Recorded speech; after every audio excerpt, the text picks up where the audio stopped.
Hello everyone. In this presentation we'll discuss the greenhouse gas inventory for the state of Florida and lay down the net zero action planning. My name is Kibrab Gauram Michael. I'm a faculty at the Patel College of Global Sustainability at the University of South Florida. I will present the background information, the approach we adopted, and the main results of the historical inventory and projections up to 2050. And my colleague Tiffany Troxler from the Florida International University will discuss the net zero action planning and recommendations both in technical and policy aspects. So just to give you an overview of the project, this was supported by the Environmental Defense Fund, and it involved a number of faculty from FCI member universities. We also involved student interns from multiple universities that worked in data collection, in analysis, but also they contributed towards the writing, particularly the appendix part. The report considers both emissions and removals, which means reduction in greenhouse gas emissions, but also capture carbon from the atmosphere through, for example, forest management. So the total greenhouse gas emission report includes both emissions and removals. So we report the gross and the net. The main objectives of this project were twofold. The first one was to estimate historical and baseline greenhouse gas emissions. In this case, we considered the year between 1990 to 2018. Our baseline year was 2018. This was simply because there was enough data in the federal and state agency databases, but also the EPA tool has sort of complete default values for that year or up to that year. So in this case, we said, okay, we're going to use 2018 as baseline year, but also we were comparing this against a report that was done in 2005 for the state of Florida. The second objective was to estimate emission projections for the coming 30 years. So in this case, we considered three scenarios. The first scenario was business as usual. In this scenario, we took all the efficiency measures and the alternative source of energy that were used by the power generation sector, but also in the case of transportation, the increasing number of EV cars that are available there. The second scenario was to adopt this 100% clean electricity by 2035. In this case, the assumption is that the fossil fuel combustion will retire by 2035. So we applied gradual decline in fossil fuel usage and replaced that by renewable energy such as solar and offshore wind, but also the nuclear that is already existing there. The third scenario considered net zero emissions by 2050. In this case, on top of the 100% clean electricity by 2035, we considered a number of measures to reduce greenhouse gas emissions in the different sectors, but also all potentials for removal, such as wetlands and also forest management aspects. We included the 6 greenhouse gases: carbon dioxide, methane, nitrous oxide, and HFCs, PFCs, and sulfur hexachloride. But the total greenhouse gas emissions was reported in equivalent carbon dioxide based on the global warming potential of each of these gases. So the numbers that you will see in our report are estimated in equivalent carbon dioxide emissions. In this report, we considered these main sectors as contributing to the greenhouse gas emissions for the state: the energy, industrial, agriculture, land use change and forest management, and the waste. In the case of energy, the most contribution coming from fossil fuel combustion, and we considered those key industries that are contributing significant amount of emissions. The land use change and forest management was basically considering removal of carbon dioxide, particularly from the forest management and coastal wetlands. Now the tool uses these sectors as separate modules and summarizes the results as a total by adding all contributions from this. So there are positive emissions but also removals that come from LULUCF. In order to estimate the greenhouse gas emissions for the state, we mainly adopted the EPA tools that were available in Excel software. And these are user-friendly but powerful tools. But in some cases where some parameters were not available in the EPA, we used supplemental information from IPCC methodologies and other sources.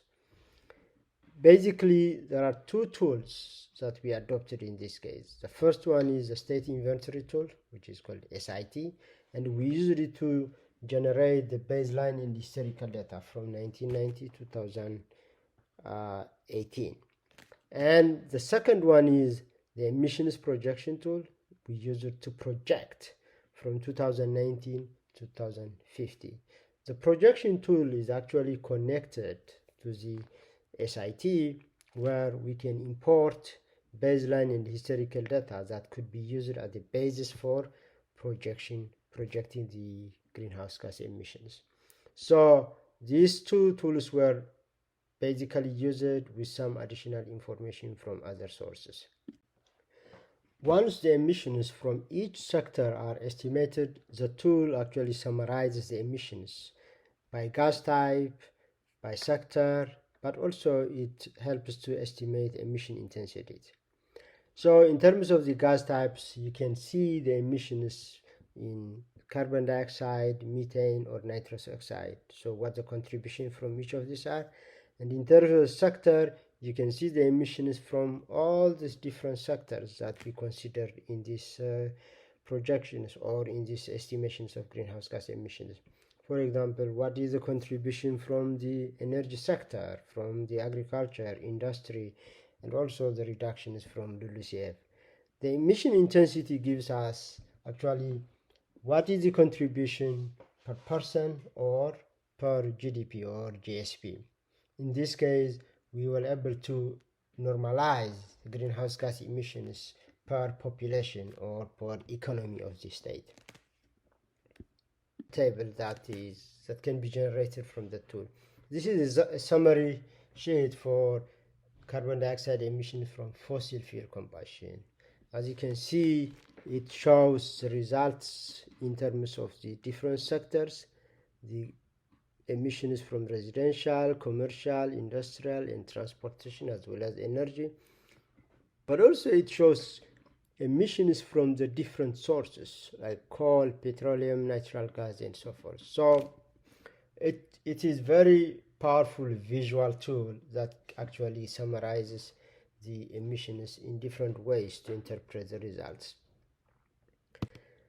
Well, in terms of data availability and challenges, of course, the tool has significant amount of default values that is generated from national data, but also from different databases that EPA collects annually. And in many cases, we were able to use default values, especially in the absence of state-specific data. Those were used. But at the same time, the tool also recommends sources of data where information can be gathered. So our students were very helpful in this case to really dig into state-specific data. That's what our first priority was. But when we cannot find the state-specific data, we were able to use the default values. Some of the default values were basically the national value either divided by the population or by the size of the state. And in some cases they may be representative, but in other cases they may not. So that's why we tried our best to find state-specific data in many cases. Now let's see what the results were. So in this figure, what you see is that the gross and net emissions for the baseline and historically, that we got a gross of 304 million metric ton CO2 equivalent, and the net was 292. This was simply because we got a reduction, particularly from the land use and land use change and forestry management, about 12 million metric tons of CO2. And the trend shows that the emissions were increasing to some extent simply because economic activity in the population is increasing. When you look at the distribution of these emissions by different sectors, this table shows that the energy sector contributes the most, 251 out of the 304. And the rest of the sectors contribute to some extent, and the reduction or the capture or removal is mainly from the LULUCF, which is 12.35. And considering the energy sector as a major contributor, we try to look at the distribution between the electricity generation and the transportation. These two constitute about 82%, and they're almost equally divided. Transportation is about 42, and electric production about 40. So these are the two major contributors, and the focus for reduction should actually be on these two sectors. In terms of emissions by gas type, most of the emissions comes from the carbon dioxide. There are contributions in terms of methane, nitrous oxide, and these fluorocarbons, but these are quite small in terms of that. So, and this is simply because the energy sector is the significant contributor. One interesting result we observed from these inventories is the greenhouse gas intensity. As you can see from the figure, the per capita emissions and the per gross state product emissions are declining over time. These are associated with increased efficiency in energy uses, but also in the use of alternative source of energy. So moving away from the fossil fuel towards renewable or low emitting source of energy. So this is encouraging in terms of, possibly achieving the net zero in the future. So although the total greenhouse gas emissions is either increasing or staying stable, but the per capita and per GSP values are declining. So when we do more of this, then there is an opportunity to achieve the objectives of reducing greenhouse gas emissions at the end. The tool also gives you the contribution from each type of fuel. So here you see that the largest contribution is from petroleum, but that number is sort of stable. But when you look at the coal and natural gas, coal is declining, and according to our estimates based on data, coal might actually retire by 2036. Natural gas is increasing to really cover the energy requirement from the coal emissions. So these were some of the results that we wanted to. Let's now look at the projections of greenhouse gas emissions for the state. This was projected from 2019 up to 2050. And as we said earlier, we considered these three scenarios: business as usual, clean electricity by 2035, and net zero by 2050. So in the case of the business as usual, we consider the efficiency measured and EV cars in the market, and the results show that the emissions is going to stay stable. In the case of clean electricity, we gradually retired the fossil fuel combustion and replaced it by clean electricity by 2035. In this case, coal, petroleum, and natural gas will actually reach zero level by 2035 and continue until the rest of the years. So in this case, what we see here is we are going to replace these fossil fuels by mainly solar, but also to some extent offshore wind. The current nuclear power will still continue to operate. The third scenario we considered, the net zero, shows that actually we can achieve net zero even negative emissions by 2050.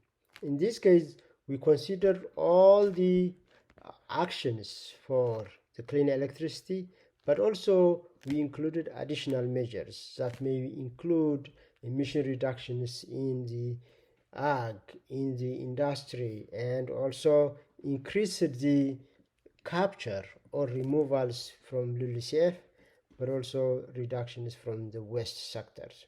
So all this shows us that it is possible if you consider all the potential reductions and removal opportunities that we have in the state.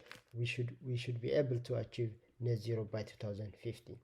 Now my colleague is going to talk about what are these net zero actions in terms of technical approaches, but also policy recommendations. Hi, and my name is Tiffany Troxler. I'm an associate professor at Florida International University and a co-author of the report. And I'm going to talk to you a little bit about net zero actions, provide an overview and some of our key recommendations resulting from the report. So the research presented here is intended to lay the groundwork for more in-depth emissions reduction and cost analyses relative to the specific actions that we've identified. A broad and diversified set of net zero actions were identified across sectors of the greenhouse gas emissions inventory, and for each action we provided research to support potential emissions reductions as well as general information on the feasibility and rough estimates of costs.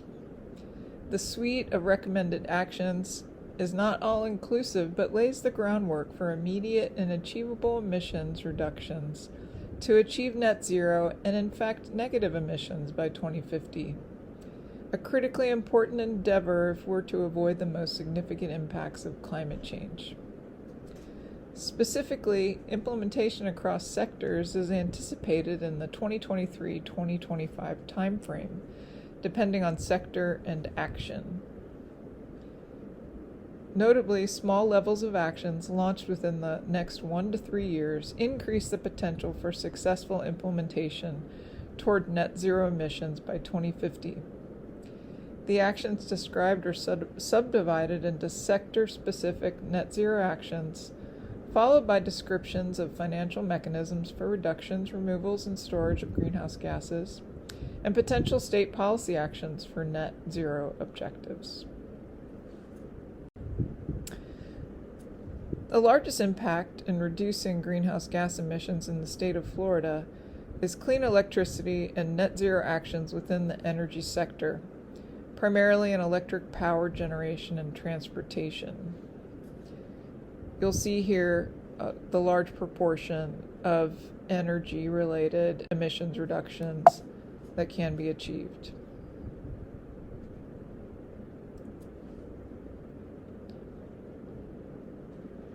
For instance, over 50% of electric power sales come from residential electricity use, and another 38% from commercial use, thus transforming electric power generation from fossil fuels to renewable energy, for example, solar, from residential to utility scale, and increasing efficiency, both with modest rates of annual conversion And continuing uptake of solar by medium-sized and large utilities eliminates greenhouse gas emissions from direct electric power consumption by 2050.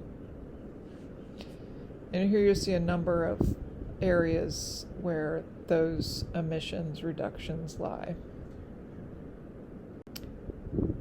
Another subsector within the energy sector where large emissions reductions can be made is in transportation. A diverse array of net zero actions were identified, with the largest emission reductions achievable by implementing solar charging at the state's expanding network of electric vehicle charging stations.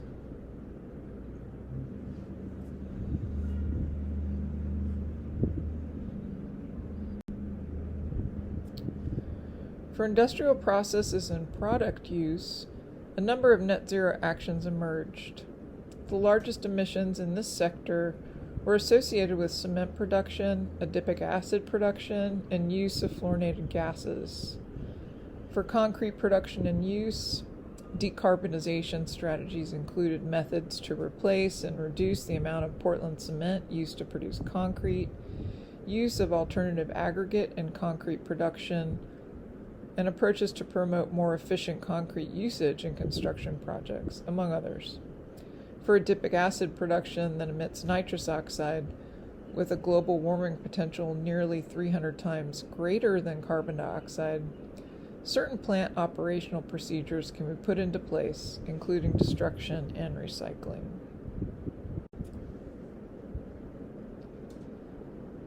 In the agriculture, forestry, and other land use sector, we look at agriculture and LULUCF, or land use change, and forestry. Here in agriculture, managing waste from agricultural production, primarily through cow and other manure, can achieve emissions reductions in the agriculture sector. We estimated emissions reductions primarily of methane by managing manure with installation of anaerobic covered lagoon digesters and introducing feed additives to reduce emissions from enteric fermentation. This achieved another 5 million metric tons of CO2 equivalents of annual emissions reductions by 2036. Then in land use change and forestry, or LULUCF, flooding the largest areas of drained cropland organic soils that were formerly wetlands results in annual emissions reductions of about 6 million metric tons of CO2 equivalents by approximately 2035. In the waste sector, a combination of actions, for instance using landfill gas to substitute fuel and fossil natural gas vehicles, replacing on-site energy consumption in commercial and industrial facilities with landfill gas, and diverting organic landfill waste through composting can result in 12 million metric tons annually of emission reductions. Actions like composting confers additional benefits of increasing soil health, reducing the burden on septic and centralized sewer systems, and can be used in community gardens to support food access in food insecure neighborhoods and areas referred to as food deserts. And then in the area of greenhouse gas removals and storage, there are a number of different strategies that include principles based on carbon sequestration and storage by natural systems or restored systems, as well as using different forms of carbon capture technologies. And here I'm focusing on natural systems. So, for example, increasing revegetated and afforested wetlands in developed areas, restoring coastal wetlands, and enhancing degraded seagrass meadows through water quality improvements were actions that both reduce emissions and increase carbon removal in addition to that of existing natural systems. While initial estimates are relatively small compared to other actions, as more information about available upland areas, areas where coastal wetlands and seagrasses have been lost, and coastal management practices that facilitate transgression of healthy coastal ecosystems with sea level rise, more opportunities for realizing additional natural carbon removal could be achieved within Florida, also benefiting Florida with the myriad ecosystem services that ecological systems provide. We also estimated emission reductions with utilization of advanced carbon capture technologies. In our estimates, applying these only to capturing emissions of distillate fuels from tailpipes of specific heavy-duty diesel vehicles or combination trucks, with an adoption rate that achieves a 4% reduction per year beginning in 2025, as shown earlier in the transportation subsector. Many other carbon capture technologies are on the market and rapidly advancing toward adoption, and recently received a boost in market value from the Inflation Reduction Act. The report also includes background research on a number of financial mechanisms for achieving greenhouse gas reductions, removals, and storage, as well as a slate of potential state policy actions for achieving net zero objectives. So in terms of financial mechanisms, background research is provided on financial incentives for solar energy, on different forms of carbon pricing, and on carbon offset programs. And in terms of policy, potential state policy actions for net zero objectives, what were identified was to create a statewide greenhouse gas emission reduction task force, encourage or require the reporting of estimated annual emissions by point source emitters, increase the use of state-owned waters for economically and environmentally beneficial products that support emissions reductions, increase incentives using policies for end-user distributed power and solar electric vehicle charging infrastructure, and establish a renewable portfolio standard.